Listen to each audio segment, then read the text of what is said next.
Good afternoon, friends. Let us start the topic on beam reactions. Let us we understood the fundamentals of beam and its reaction.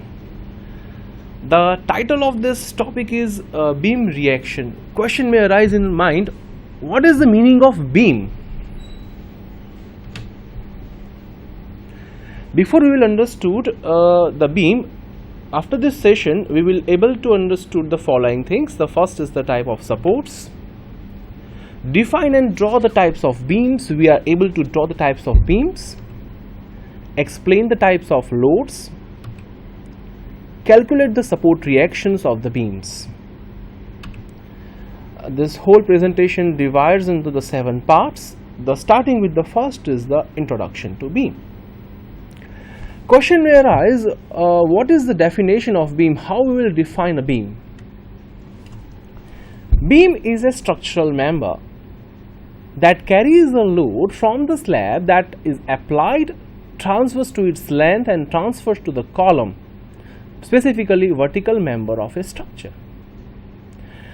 Beam is nothing but a horizontal or inclined member of a structure.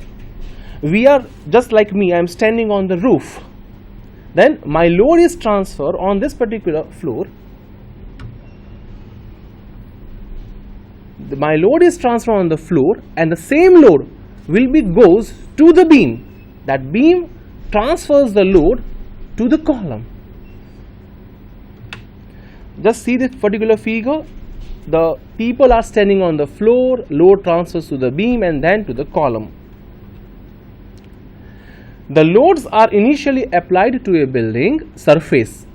Loads are transferred to the beams with the transfer the load to another building component. As I told specifically previously, the components of the building are the slab, beam, column and footing. So beam, which is an intermediate part, the loads applied. Now second component, that is the reaction forces. The loads applied to the beam from the roof or floor must be resisted by forces from the beam support. Take an example from our side. When I am standing on a floor, the total load will be distributed to my 2 legs, which are my supports. Similarly, whatever the load coming onto the beam, which are transferred to its supports. See the figure, the particular figure, see the figure. The applied load which are acting over here and the load which are resisted over here by these 2 supports. This is nothing but the reaction forces. Reaction forces can be linear or rotational.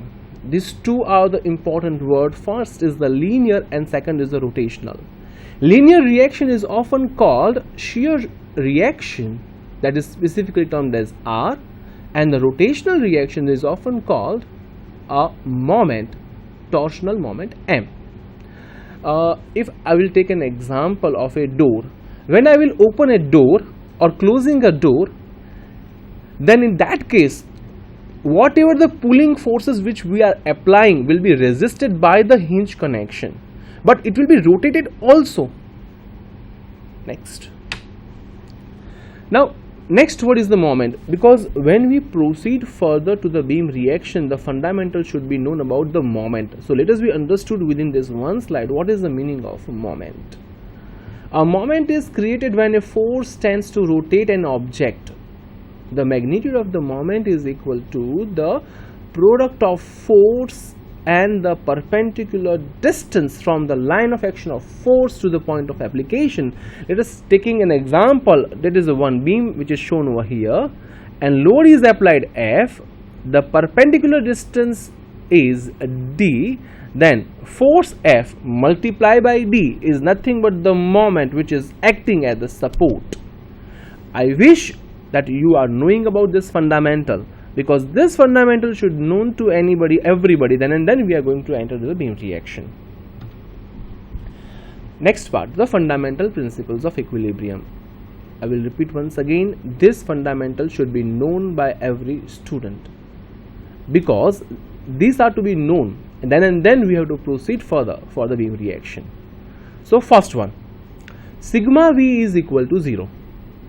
V, that is the vertical forces or the vertical component of the forces. Sigma is the representation of summation. Sigma V is the sum of all vertical forces or all the vertical component of forces acting on a body must equal to 0.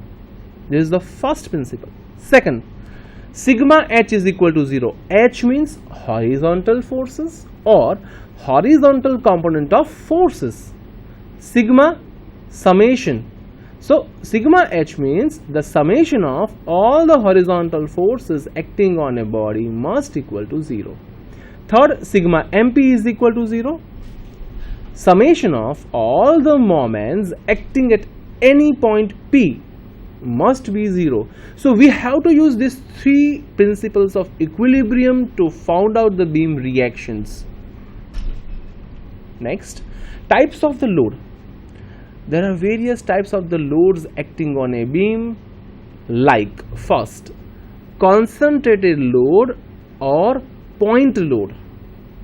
The load which is acting, concentrating at one particular point is known as the concentrated load. Let a table, you are now visualizing me your TV or maybe a computer setup on a table. That table having the 4 legs, the whole load from the table going to the 4 legs. That 4 legs having a small area. So the small area is taken as a one point. So the load is acting on a one point. It is to be called a concentrated load. The another load is the distributed load. The load which is distributed along the area, like the floor load. The floor load which is acting throughout on the floor. So that floor load is nothing but called as a distributed load. Next is the varying load, the changing from point to point, and next is the couple, that is the concentrated moment which is acting at a point. So please see over here, concentrated loads are idealized from the loads applied on very small area. Magnitudes are known to us. Distributed loads are spread along the axis of the beams. For example, the weight of the beam can be assumed as a distributed force. Next, this distributed force loads are converted into equivalent force to make the solution process easier. I will explain this point, how to convert in terms of the equivalent forces, when I am going to solve a numerical. Next, couples are moments applied on the beam, do not contribute to the forces. Yes, I will take an example, I will explain much better way. And similarly, the uniformly varying load. See this example over here. These all are, this F that is equal to 18 kilonewton, this AY, BY are the nomenclature which is used for the reactions. These all are to be called point load or concentrated load, having a magnitude and specific direction. This is the specifically vertically acting down load, this is vertically acting up load. Maybe an inclined load is there, maybe an horizontal load may act. This is the way of representation of uniformly distributed load. Short name is UDL. U, uniformly. D, distributed. L, load. Equally distributed among the length of the beam. Here, uniformly varying load. See, the load is 0 over here. There will be some value over here, 9 kilonewton per meter over here. So this is 0 over here, this is 9, uniformly varying in terms of the triangle. Visualize over here specifically, this is constantly varying throughout the length of the beam. See the unit, kilonewton per meter length. Here also the unit is kilonewton per meter, but the unit over here is kilonewton. This is the two basic difference over here. The short name is UDL, the short name is UVL. Next. Another, this is the combination of load of UDL and UVL. See, this is the trapezoidal load.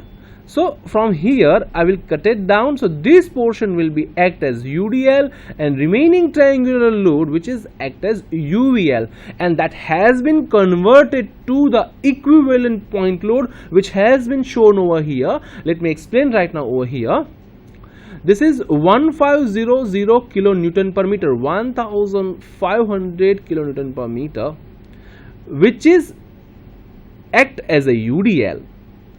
So let me explain over here. This is my beam.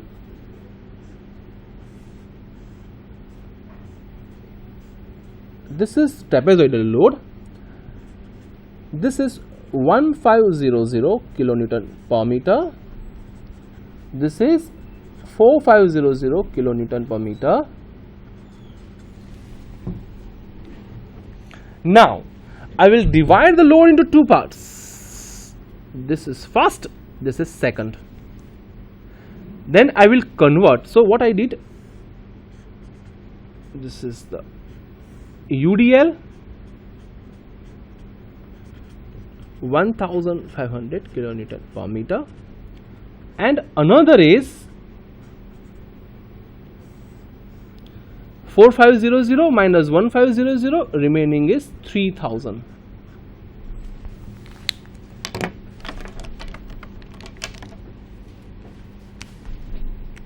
Now we come over here. The first load is of 1500. It will act at the center, and load is of 1500 multiplied by length. See the original figure, let length is of 4 meter, then in that case 1500 into 4, that is the total load, and that is acting at the distance from CG, that is of 4 by 2, plus the next is the UVL 3000 is there. See the sketch over here, 3000. So the area of triangle we have to take. What is the area of triangle? Half into, which is acting at the CG over here, half into 3000 into 4. This is the load. This is converted in terms of the point load, and the distance which is acting over here is of 2/3 into 4. Please visualize over here in this figure. This is this UVL is converted in terms of equivalent point load at a distance of CG of 2/3 into the length. I think it must be clear, the word. This UVL is converted in terms of the point load. Fine. Let us go ahead with the next one. Beam supports. The beam, which is an horizontal member of a structure which is rested on certain supports. There are three basically types of the support. The first one is roller support. See the nomenclature which is used for the roller. This roller support, we can draw the roller support like this also. It will be shown roller like this. It will be shown like this also, triangle, then this roller. Or the practical example of the roller. Yes, think. What is practical example? Railway station, trolley, coolie is there, with the trolley is there, and the roller is attached over here. So visualize in your mind that this roller transfers only one reaction, means only one reaction will be generated on the roller support. Second kind of support, that is the pin connection. Another name of the pin is the hinged connection. It will be shown over here like this. Pinned connection, triangle and the line. It will offers the two reaction, horizontal reaction, vertical reaction, while roller offers single reaction. Now can you give me the practical example of hinge? Yes, opening and closing doors. Your door is attached to the wall through hinge. It is the best example. And next is the fixed support. My beam is fixed at the particular wall or maybe a column, and it will offer the three reaction: vertical reaction, horizontal reaction, and third is the interesting point, rotational component of the force, that is the moment M. Now these supports are attached to the beam. See some practical figures for this. This is the hinge connection specifically applied to the bridges. Yes, this is your knee joint connection. It acts as a hinge. Roller connection, practical example. And yes, this one, I think all of you know this one. What is this? Next, another pin connection, mechanical branches students. A roller connection and the fixed to the wall, this beam which is fixed to the wall. Now types of beam. There are various kinds of the beams are there, broadly categorized as statically determinate beam, and second is statically indeterminate beam. Can be understood? What is the meaning of statically determinate beam? The beam which is statically determined with the help of the principles of equilibrium only are known as statically determinate beam. Means the beam in which the unknown parameters are reactions that we can found with the help of only three equilibrium equations: sigma h is equal to 0, sigma v is equal to 0, and sigma m is equal to 0, and we can found out the reactions then, and then it will be called as statically determinate beam. And today we have to learn this statically determinate beam, broadly categorized as simply supported beam. Let us draw over here for your explanation point of view. The beam whose one support is of hinge connection, another support is of roller connection, this kind of beam is known as simply supported beam. Now let us see the unknown. Hinge connection, two unknowns are there.